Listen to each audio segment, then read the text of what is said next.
Картофель по 45 рублей, морковь по 40. Цены ниже рыночных можно увидеть и на остальную продукцию, представленную на ярмарке ингушскими фермерами и садоводами. Больше всего люди скупают муку. 50-килограммовый мешок стоит 900 рублей. Его рыночная стоимость достигает 2000 рублей. Мел разница, база тысяч, уз тысяч. Дел ханят, удается берется. Бас вага, сок чебята мелш. А за это 1400, а удается было. 500 рублей стоит. Хол, я 900 рублей, Москве хоз. 50 килограмм.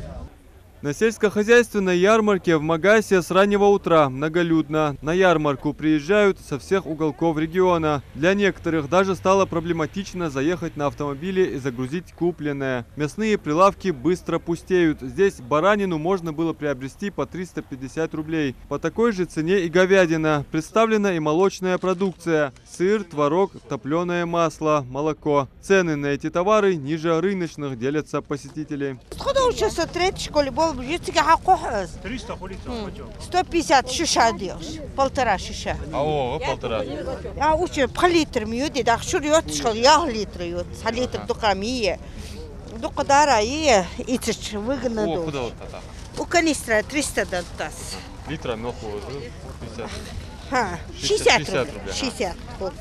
Богатый ассортимент меда представили на ярмарке и ингушские пчеловоды. В палатках с прилавками можно приобрести и соленья. На ярмарке в Магасе также представлены фрукты и овощи из различных агрокомплексов республики. У нас первый сорт и второй сорт. Первый сорт по 60 рублей, а второй сорт 70 рублей.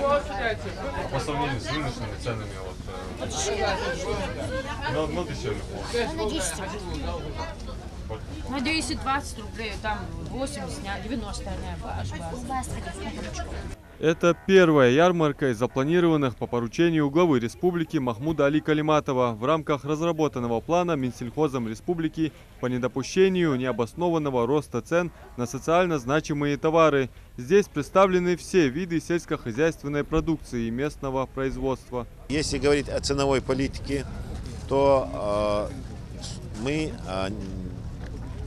те товары, которые мы здесь сегодня продаем, это ниже рыночных, в пределах 15-20%, некоторые продукты и до 30%.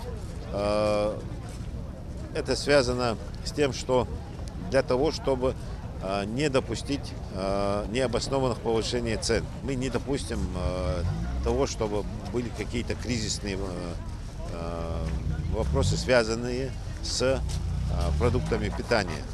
Цены здесь на ярмарке контролируются Министерством сельского хозяйства. Организаторы намерены проводить такие продуктовые распродажи как можно чаще, сбивать высокие цены на рынке и сделать продукты для жителей республики доступными. Следующая ярмарка пройдет ровно через неделю в Назрани.